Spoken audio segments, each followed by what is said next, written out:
Mateus 13, 24. Esta foi outra parábola que Jesus contou. O reino dos céus é como um agricultor que semeou boas sementes em seu campo. Enquanto os servos dormiam, seu inimigo veio, semeou o joio no meio do trigo e foi embora. Quando a plantação começou a crescer, o joio também cresceu.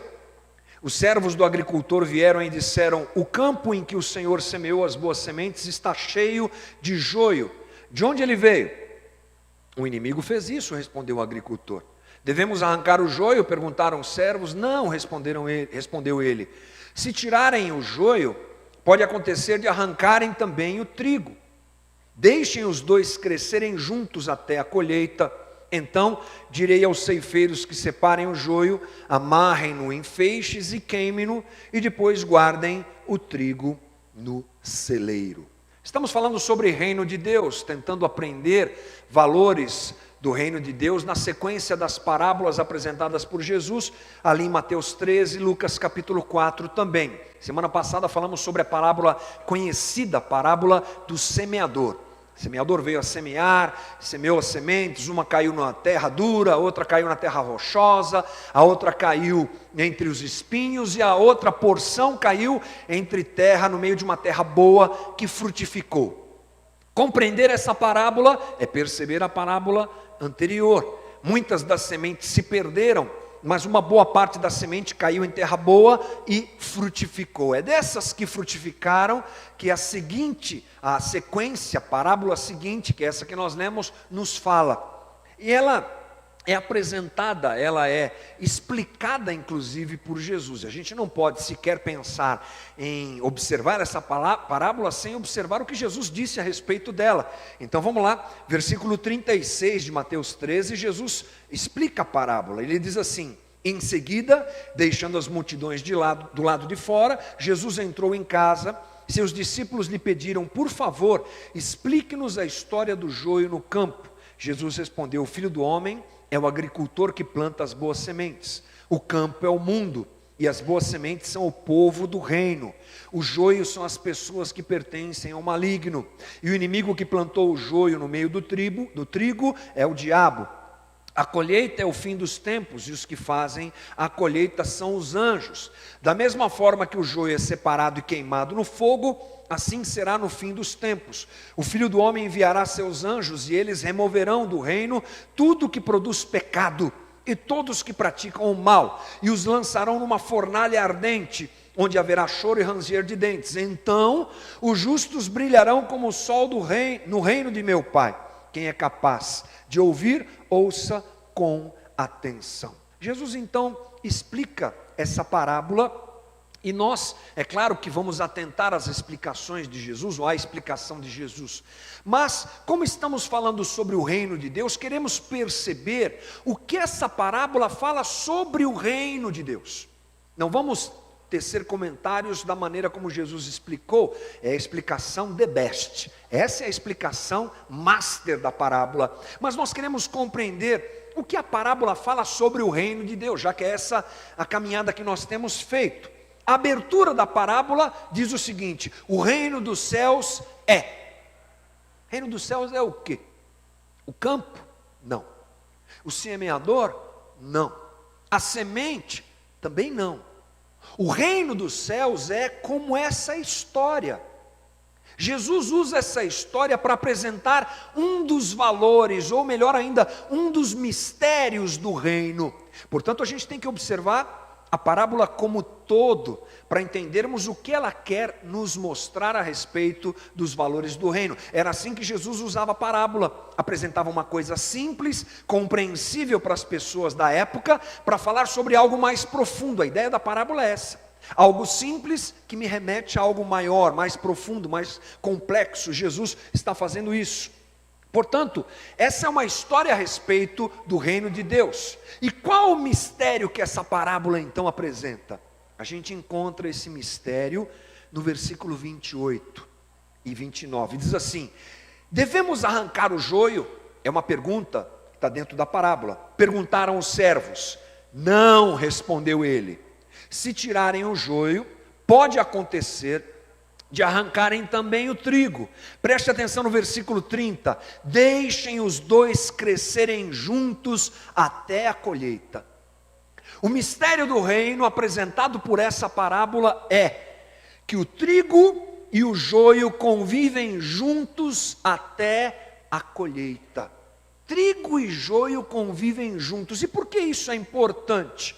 Porque quando nós observamos a ideia do reino de Deus no Velho Testamento, e a gente já conversou um pouquinho sobre isso, mas precisamos voltar lá. O reino de Deus apresentado no Velho Testamento, principalmente em Daniel capítulo 2, é um reino forte, poderoso e impositivo.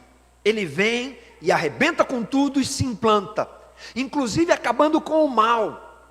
Essa era a ideia, essa era a forma que o judeu pensava reino de Deus. Ele vai chegar, vai acabar com o mal e vai implantar o reino do bem. Vem Jesus e começa a apresentar outros valores desse, ou melhor até dizendo, outra característica do reino de Deus, outras características do reino de Deus, uma forma diferente. O reino não seria implantado como diziam os profetas do Velho Testamento. Haverá o tempo onde realmente isso vai acontecer. Haverá o tempo onde Jesus tomará para si todas as coisas, porque isso já está acontecendo, como diz o apóstolo Paulo, tudo está se convergindo para Jesus, e vai chegar o dia que ele vai tomar conta de tudo, e vai realmente fazer esse trabalho de seleção, que cabe a ele unicamente saber como funciona e fazê-lo.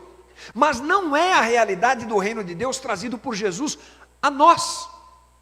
O reino que Jesus traz a nós não é o reino da separação entre o mal e o bem, não é o reino que aniquila o mal, não é o reino que acaba com os malvados, não é o reino que pune os maus, não é. O reino trazido por Jesus é um reino diferente, é o reino do amor, é o reino das chances, é o reino da transformação, é o reino do convencimento ao malvado para que se torne bom, é o reino do Evangelho de Jesus Cristo. Portanto, nós temos que ter o entendimento que nesse momento histórico que nós vivemos, o reino não veio para destruir o joio. O reino do Velho Testamento era o reino da destruição e do julgamento, mas Jesus não veio implantar esse reino. Esse momento, o reino é o reino onde o trigo e o joio convivem juntos. Trigo e joio convivem juntos. Não há separação. Nem nós vamos embora, nem os maus nem o mal vai ser acabado, nada disso. Tudo vai continuar convivendo junto. Talvez a tua pergunta seja: quem é trigo e quem é joio? Uma boa pergunta. Vamos lá na explicação que Jesus dá. Ele diz no versículo 38 que nós lemos: as boas sementes são o povo do reino. Lembra da parábola anterior? Semente caiu em algum lugar e frutificou, corações tocados pelos valores do reino de Deus. Então, é disso aqui que nós estamos falando. O trigo é o povo do reino, e o joio são as pessoas que pertencem ao maligno. É essa a explicação que nós temos. Portanto, o povo do reino convive com as pessoas que pertencem ao maligno. É assim que a gente deve compreender essa questão. Jesus não fala isso só uma vez. Jesus fala isso mais de uma vez. Por exemplo, João, na oração sacerdotal, orando pelas pessoas que viriam a conhecer o evangelho que ele estava implantando, Jesus diz, lá em João 17,14, eu lhes dei a tua palavra. Jesus está orando e diz isso ao Pai. E o mundo os odeia, porque eles não são do mundo, como eu também não sou. Não peço que os tire do mundo, mas que os proteja do maligno. Eles não são desse mundo, como eu também não sou. Consagra-os na verdade, que é a tua palavra. Assim como tu me enviaste ao mundo, eu os envio ao mundo. Portanto, a gente começa a nossa conversa compreendendo aquilo que essa parábola quer dizer. Nós não seremos livres do relacionamento com as pessoas, que não são do reino de Deus. Nós não seremos livres disso. Nós não seremos abduzidos, irmão. Crente fica aqui na terra. Não ganharemos asas celestiais que vão nos levar para outro lugar. Continuamos aqui. Não seremos trasladados com a carruagem de fogo que veio buscar Elias, de repente é o que a gente espera, o dia que Deus vai me levar. Cuidado com esse pedido que pode acontecer e não vai ser do jeito que você acha que vai ser. Não é assim que funciona, a gente convive dia a dia nesse mundo com o mal, com pessoas que não conhecem a Deus e que são opostas ao reino de Deus. Essa é a verdade. Nós não sairemos desse mundo, mas viveremos nele e conviveremos com as pessoas que habitam nesse mundo. É básico, mas é importante pensar nisso. O teólogo George Led diz assim: o reino é chegado, mas a era perversa continua. O reino chegou, mas os maus e os justos precisam viver juntos em uma sociedade mista até a vinda do Filho do Homem. Portanto, é claro que a gente tem que encaminhar nossa conversa para pensarmos como é que a gente vive nesse mundo, já que a gente não vai ser levado embora daqui. E isso é importante nós trazermos uma realidade de evangelho mais pé no chão, mais realista, mais dia a dia, uma espiritualidade mais real, verdadeira, não uma espiritualidade etérea, louca, que a gente gosta de viver, tipo fantasminha, camarada, fumaça, névoa, anjinho, profecia, unção. A gente gosta muito disso. Mas a verdade é que nós devemos colocar mais o nosso pé no chão e parar de tentar subir e vivermos a nossa vida vivendo o Evangelho de Jesus Cristo, vivendo os valores do reino aqui e agora, nesse tempo que Deus nos deu. Essa dicotomia, separações que nós fazemos, rupturas entre sagrado e profano, elas são muito perversas para nós, elas não devem ser feitas. Pegamos algumas áreas da nossa vida e dizemos: aquela área é santa, essa daqui não é. O meu trabalho não tem nada de santo, lá é ganha-pão, lá é luta, mas ir na igreja é santo. Parece que só o que a gente faz dentro de uma comunidade como a nossa é que deve ser qualificado como santo. E é um grande erro, porque o Evangelho nos foi dado, presenteado pela graça de Deus, para que ele possa invadir cada parte, cada área da nossa vida, porque o Rei de tudo é o Senhor, e o Rei da nossa vida é Jesus Cristo. Eu estou aqui, vivo aqui, não posso me isolar desse mundo e nem deixar de viver o Evangelho aqui e agora. Vou ler uma frase que é atribuída, me parece que a Agostinho ou a Lutero, não sei bem, mas uma frase interessante: todo menino quer ser homem, todo homem quer ser rei, todo rei quer ser Deus, somente Deus quer ser menino. A gente quer fazer um caminho para as alturas, enquanto o nosso Deus Todo-Poderoso fez questão de entrar na nossa história e se encarnar como homem para viver aqui na terra conosco, mostrando como devemos viver a vida cotidiana à luz do Evangelho, marcados e abençoados pelo Evangelho. E o que a gente às vezes faz é separar o Evangelho da igreja e o Evangelho do mundo. Um grande erro, um grande equívoco que nós cometemos. Precisamos, irmãos, encontrar Deus nas coisas do dia a dia, viver a vida com uma perspectiva divina e desenvolvermos uma espiritualidade correta, não uma espiritualidade falsa, fake, enganosa. A gente não pode se isolar. Crente tem essa mania de se isolar do mundo, de se isolar do joio, de criar uma subcultura e se colocar distante da realidade a qual nós vivemos. E a gente precisa perceber que a existência do joio em si não prejudica a existência do trigo. Dá para a gente conviver junto. E a gente precisa ter mais condição nesse aspecto de expandir o nosso pensamento, o nosso entendimento. Além de nós sermos uma comunidade aberta, e é o desejo de todos nós, espero eu, que as portas da casa estejam sempre abertas para todo tipo de gente.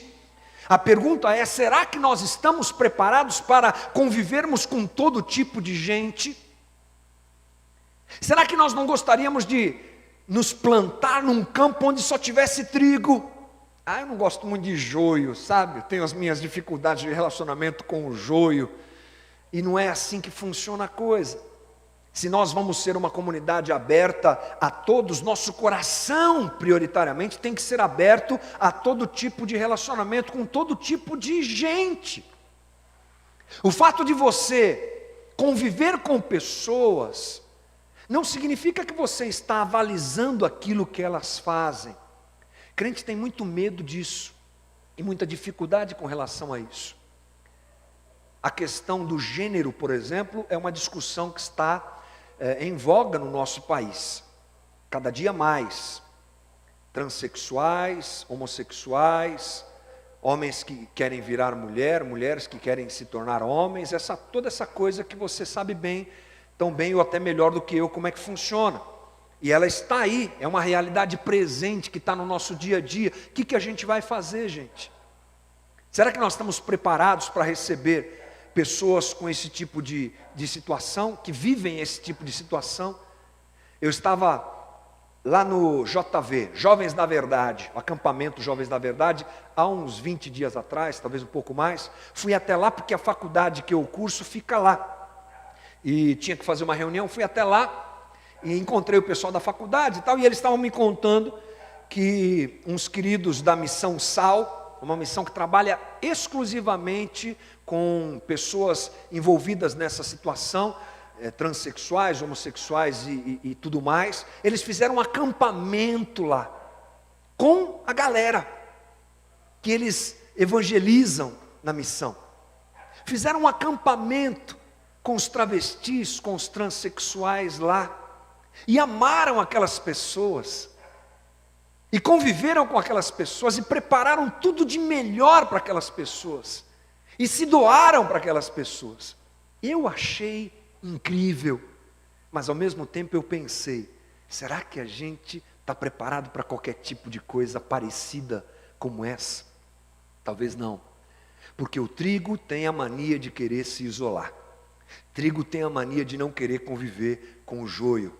Eu acho que às vezes nós nos elitizamos demais, somos servos de Deus. É engraçado alguém dizer assim, eu sou servo de Deus, com a boca cheia. Servo é menos, servo não é mais. Tipo assim, o grande servo de Deus. Não tem grande servo, gente, tem servo, porque servo serve. É um paradoxo esse tipo de coisa. Aí entra lá o fulano, cheio de pompa, o grande servo de Deus. É uma coisa errada nesse negócio. Nós temos que, não é, diminuir e não crescer. A gente se elitizou, se separou, nós nos superdimensionamos. E a nossa convivência, se ela tem que incomodar as pessoas por alguma coisa, ela deve incomodar pelo amor e não pela discriminação. Porque amar não é concordar.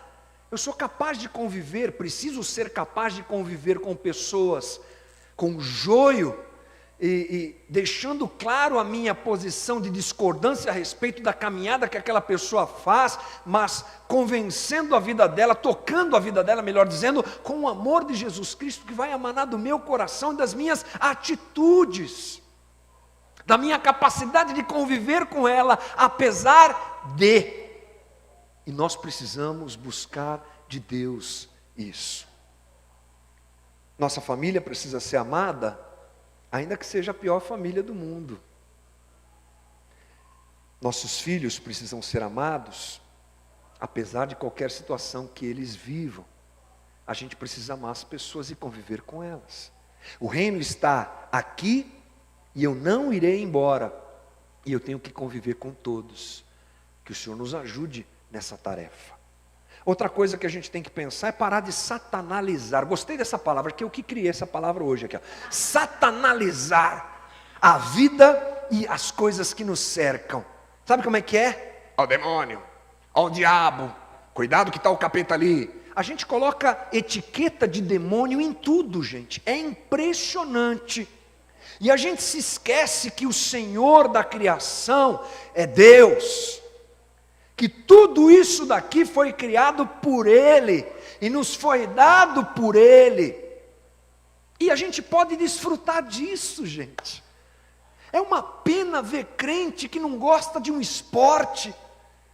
É uma pena ver crente que não gosta de uma festa, uma alegria, uma bagunça, uma coisa boa, de uma risada. É triste ver gente que não gosta de arte. Arte que muitas vezes, na maioria das vezes, mostra Deus, ainda que as pessoas não saibam o que estão fazendo, elas estão mostrando Deus através da arte, e a gente fica cheio de coisa e colocando etiqueta, isso é do diabo, isso é do diabo, isso é do diabo, isso é do diabo, e a gente não vive essa vida aqui. A terra que alimenta o trigo é a mesma terra que alimenta o joio, está à nossa disposição. O diabo muitas vezes é exaltado e colocado numa esfera, numa condição muito além daquela que ele mesmo tem. E nós esquecemos do interior e nos preocupamos com a aparência e com o exterior. É o que acontece. A gente fica discutindo sobre o que pode, sobre o que não pode. A gente fica querendo saber qual o tipo de música que a gente pode ouvir. Aquelas músicas que não são da igreja, que não são música gospel, aí não pode ouvir. Mas no cinema eu vou. Novela da Globo também eu gosto. É engraçado isso, né? Para não dizer que é triste. A gente muitas vezes não percebe os sinais do reino que estão por toda parte. Deus usando as pessoas e inspirando pessoas. Não se engane, gente. Todo bem vem do Pai das luzes. Todo bem vem de Deus. Tudo que é belo emana de Deus. E a gente precisa ter uma visão, uma cosmovisão cristã melhor para discernir essas coisas. E parar de querer viver dentro de uma cartilha que me diz pode e não pode. Mas abrir o nosso coração e perceber Deus ao nosso redor. E perceber Deus nas coisas lindas que esse mundo nos oferece para viver. E o Espírito de Deus habitando em nós, a gente vai ter discernimento. E vai fazer tudo para agradar ao nosso Rei. Jesus disse uma coisa interessante, lá em Mateus 15:11. Não é o que entra pela boca que os contamina, vocês se contaminam com as palavras que saem dela. Interessante isso, né? Outra coisa importante é que a diferença entre o trigo e o joio é manifesta exclusivamente pelo fruto. Boa coisa para a gente pensar. Joio e trigo só tem uma diferença. Trigo frutifica, joio não frutifica. Mateus 30 diz: deixem os dois crescerem juntos até a colheita. Então direi aos ceifeiros que separem o joio, amarrem-no em feixes e queimem-no, e depois guardem o trigo no celeiro. Ou seja, somente na hora da colheita é que essa diferença se manifesta. Joio e trigo são aparentemente iguais. O mais habilidoso dos agricultores na época de Jesus não conseguia discernir. E na hora de rapar e cortar o negócio lá, passar o facão e cortar, fazer a colheita, é que eles percebiam por conta do fruto. Antes da colheita não podiam fazer, não podiam realizar. Pegando por base o fato de que Jesus define o trigo como pessoas, ou melhor, boas sementes que são o povo de Deus, e ele define o joio como pessoas que pertencem ao maligno, nós podemos dizer então que a diferença entre o povo de Deus e as pessoas que pertencem exclusivamente ao maligno é manifesta exclusivamente pelo fruto. Mateus 7:21, Jesus disse assim: nem todos que me chamam Senhor, Senhor, entrarão no reino dos céus, mas apenas aqueles que de fato fazem a vontade de meu Pai, que está no céu. No dia do juízo muitos me dirão: Senhor, Senhor, não profetizamos em teu nome, não expulsamos demônios em teu nome, não realizamos muitos milagres em teu nome. Eu, porém, responderei: nunca os conheci. Afastem-se de mim, vocês que desobedecem à lei. Na aparência, gente, o trigo é igual ao joio, não tem como identificá-lo. O que importa então nessa identificação é justamente a manifestação do fruto. Por isso a gente pode pensar o seguinte: Tem joio que está achando que é trigo. Isso pode acontecer, porque o joio está crescendo, do lado dele está crescendo um trigo. Eu não sei como é que joio cresce, vê se está boa a minha interpretação. Assim, o joio aqui e o trigo aqui, os dois crescendo, né? E aí o joio olha para o trigo e fala: sou igual, estou crescendo aqui igual ele, está tudo bem, não é? Ele acha que ele é trigo, mas ele não é.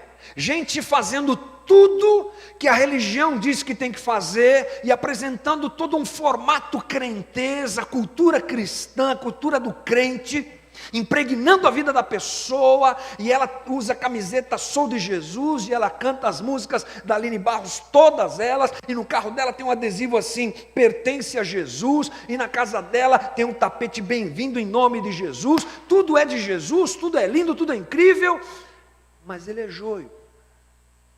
É claro que esse julgamento não cabe a gente, e a gente não consegue fazê-lo. A identificação não é fácil, ela aparece somente pelo fruto, mas percebendo isso a gente tem que tomar cuidado então, porque tem gente que é joio achando que é trigo, e tem gente que é trigo que nem sabe que é trigo, gente. Pensa nisso também. Gente nesse mundo incrível de meu Deus, fazendo bem, fazendo coisa boa e exaltando e declarando Jesus Cristo através daquilo que faz, através daquilo que realiza. Calma, não estou substituindo a teologia da graça e o valor da graça por nada. Ninguém é salvo por obras, porque a salvação é um dom que Deus nos dá, eu sei, gente. Mas Deus, Ele fala e faz através das pessoas tantas coisas, e o reino é sinalizado através de tantas formas e tantas maneiras, e a gente é pequeno nesse aspecto para compreender isso. E a gente acha que só aquele que é envolvido dentro dessa cultura evangélica é que pode se tornar trigo. Meu irmão, você está subdimensionando a misericórdia e a graça de Deus nesse mundo, que alcança e atinge as pessoas do jeito que Ele quer, da forma que Ele quer, da maneira como Ele quer. Interessante a gente pensar nisso. O que importa é fruto. A palavra fruto lá por Jesus, usada por Jesus, é a palavra grega karpos, com K. Karpos é a mesma palavra que aparece aonde? Gálatas 5, 22. Mas o Espírito produz este fruto: amor, alegria, paz, paciência, amabilidade, bondade, fidelidade, mansidão, domínio próprio. Não há lei contra essas coisas. O Espírito produz este fruto, este karpos, o mesmo fruto que está sendo anunciado por Jesus lá em Mateus 13. Portanto, a gente precisa sair daqui percebendo isso. A diferença não é tão sutil assim. A diferença não é o jeito que eu falo, a camiseta que eu uso, uma Bíblia que eu carrego debaixo do braço. A diferença, ela é o fruto que é avaliado pelo Senhor do campo. Bom para a gente olhar para nós e perceber se a gente tem frutificado, e perceber se de repente a gente não é joio achando que é trigo. Mas a última coisa que eu quero te falar, que é muito legal, gostei bastante disso. Às vezes eu gosto de algumas coisas que eu penso, gente. Essa em particular eu gostei. O trigo e o joio, em busca do crescimento, irmãos, eles disputam a mesma terra. É o mesmo campo. É a mesma água. Os mesmos nutrientes do solo. O mesmo adubo que serve para o trigo serve para o joio. E eu fico pensando que quando aquela informação descrita por Jesus na parábola é passada para o Senhor do campo: olha, tem joio no meio do trigo, o que a gente faz? E ele diz: nada, ele diz assim: não cortem, porque você pode cortar o joio junto, o trigo junto. Me dá a entender que eles cuidaram do joio também. E o agricultor pegou água lá e jogou na plantação, jogou no joio, e no trigo também, jogou adubo nos dois, tirou as ervas daninhas ao redor dos dois, do trigo e do joio. Eles estão juntos no mesmo lugar convivendo, Versículo 30 diz: deixem os dois crescerem juntos até a colheita. Para o trigo e o joio crescerem, pressupõe-se que se alimentaram do mesmo solo, da mesma terra. Opa! Então a gente entende o que aqui, gente? Que nós estamos no mesmo barco da existência que qualquer outra pessoa. Que nós lutamos pela nossa subsistência, tanto quanto o mais terrível dos ateus nesse mundo. Nós lutamos pela nossa vida e temos que lutar por ela do mesmo jeito que qualquer outra pessoa. Trigo e joio estão aqui e convivem aqui no mesmo lugar. Temos que entender que a vida aqui na terra é dura para todos, para o joio e para o trigo. Jesus disse em Mateus 5,45, pois ele dá a luz do sol tanto a maus como a bons, faz chover tanto sobre justos como injustos. Logo depois da queda, Deus deu uma sentença, uma palavra, uma direção, uma determinação a Adão, dizendo: do suor do teu rosto comerás o pão. E ponto final, Adão. Vai ter que ralar, meu amigo. Vai ter que pegar a picareta, a enxada e cavucar na terra e fazer as coisas aí para a coisa funcionar. Essa condição está sobre todos, sobre toda a humanidade. Ela repousa sobre nós. Lutar pela vida é direito e dever do cristão. Lutamos também pela nossa existência e subsistência aqui. Vivemos num mundo de disputa, né, gente? É dura essa vida, é difícil, ainda mais o sistema que nós adotamos, esse capitalismo selvagem. E a gente gosta de viver aqui, a gente vai viver aqui. Se você quiser, você pode de repente vender tudo que você tem, comprar um lote no meio do mato e viver no meio do mato. Lá você não vai brigar com ninguém, pelo menos num primeiro momento. Até que apareça alguém para disputar a terra com você. Mas aqui o negócio é difícil, é complicado. Temos que trabalhar, temos que lutar. Temos que pensar sim na nossa família, temos que lutar sim por aquilo que desejamos e não há mal nenhum nisso. Essa é a luta diária. A voracidade do sistema financeiro e econômico, que muitas vezes vem sobre a gente, não pode nos abater. A gente tem que se levantar todo dia e ir atrás do pão nosso de cada dia mesmo, lutando com a nossa força, trabalhando, investindo, correndo, estudando, nos preparando, estando atento às oportunidades que aparecem. Essa é a parte que nos cabe. A gente não pode deixar de fazer o que a gente tem que fazer, gente. Porque o joio e o trigo estão na mesma terra, e eles crescem na mesma terra. Então você está dizendo que Deus não abençoa? Abençoa, ou se abençoa. Se você quiser conversar comigo, depois da reunião, eu te conto vários testemunhos da graça e da misericórdia de Deus que me alcançam frequentemente. Mas a gente não pode contar com isso como uma regra. A regra é: trabalhe e eu vou abençoar o teu trabalho. A regra é: lute e eu abençoar aquilo que você está fazendo. A regra é: do suor do teu rosto você vai conquistar o teu pão. Trabalhe. O que é que um desempregado tem que fazer, gente? Você sabe como é que funciona? Sabe. Coloca um currículo na internet, divulga, vai nos sites especializados, faz um network, liga para um, liga para outro e vai orar. Deus não vai fazer a parte que você não fez e que a gente não faz. Isso não existe. É tipo querer ganhar na Mega Sena. Aí você pergunta para o irmão: mas você joga? Não. Aí também é demais, né? Não dá, né? E a gente às vezes quer viver assim, né? Quer ganhar na Mega Sena, mas nem jogar joga. Quer arrumar emprego, mas nem currículo faz. Como é que alguém sem formação tem que se comportar nesses dias? Não, eu vou buscar o conhecimento de Deus. E aí eu vou ler a Bíblia todo dia. E você vai ver, eu vou passar no vestibular da USP. Se for sobre Bíblia, pode ser que você tenha uma boa chance. Mas acho que não é. Desprezamos o bem que Deus nos deu e espiritualizamos aquilo que não é para ser espiritualizado, ou deformamos o nosso entendimento sobre isso. É uma dádiva de Deus a gente obter conhecimento, gente. Salomão fala isso para a gente, vai atrás da sabedoria, meu irmão, vai atrás do entendimento, vai atrás do conhecimento. A gente tem que observar essas coisas e se comportar de uma maneira mais adequada a isso, porque o joio e o trigo estão na mesma terra. O que é que faz alguém que está enfermo? Vai para o médico, vai procurar o melhor lugar para se tratar. E vai pedir graça de Deus, é claro. O que é que te faz alguém com problemas psicológicos? Vai procurar ajuda, porque Deus deu a psicologia para nos ajudar. Quando você está com dor de dente, você não fica sem no dentista, né? Então quando você está meio maluquetes, vai procurar alguém para te ajudar. Vai procurar socorro.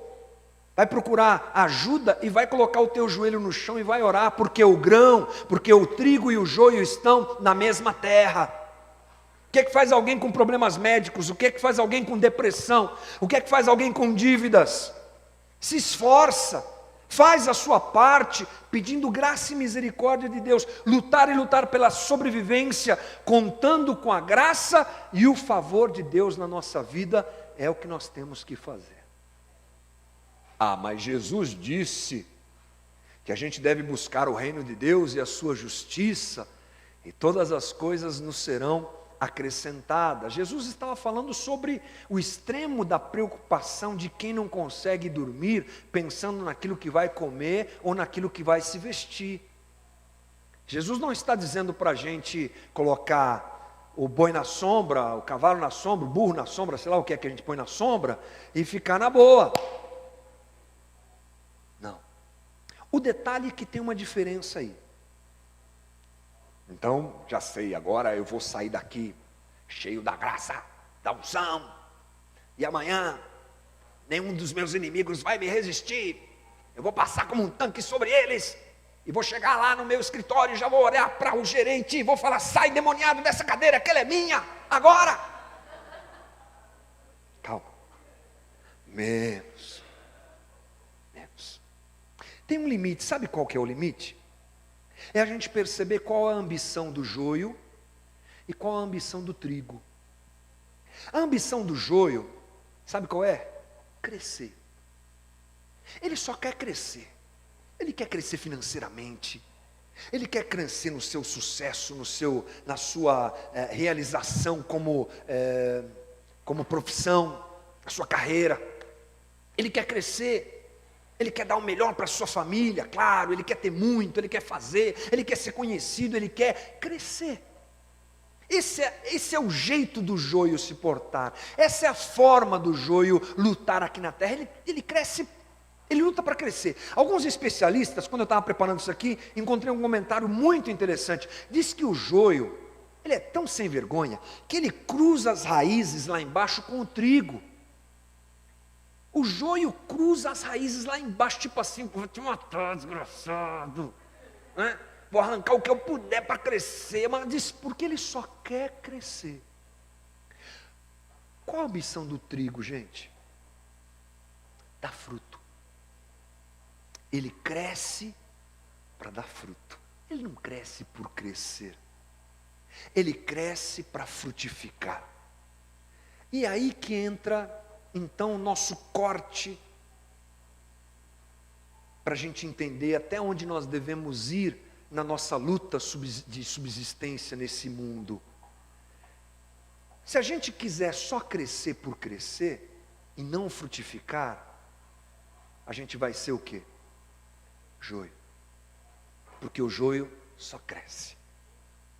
Mas se nós crescermos e frutificarmos para o reino, a gente é trigo.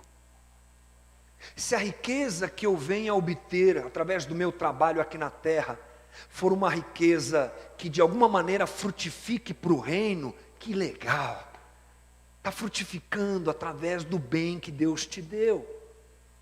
Se o dom que você tem vai te levar a crescer para frutificar para o reino aqui na terra, que incrível, que maravilhoso. É aí que você, engenheiro, vai trabalhar e frutificar, vai ser o melhor engenheiro que você puder, vai fazer as melhores pontes, os melhores prédios, e vai frutificar, não vai só crescer. É aí que você médico vai entrar, é aí que você dentista vai entrar, é aí que você motorista vai entrar, é aí que você dona de casa vai entrar, é aí que você empresário vai perceber. É assim que a gente vai andar, frutificando, crescendo e frutificando, crescendo e frutificando. Não só crescendo e acumulando para si, mas crescendo e frutificando, lutando para crescer e frutificar para o reino de Deus. Que a gente seja trigo que cresce, que dá fruto e que glorifica o Pai. E que o dia que a colheita acontecer, a gente possa ser tido como trigo, pelos frutos que a gente conseguiu produzir para o Senhor. Essa é a nossa luta, essa é a nossa caminhada em nome de Jesus. Vamos viver essa vida? Vamos.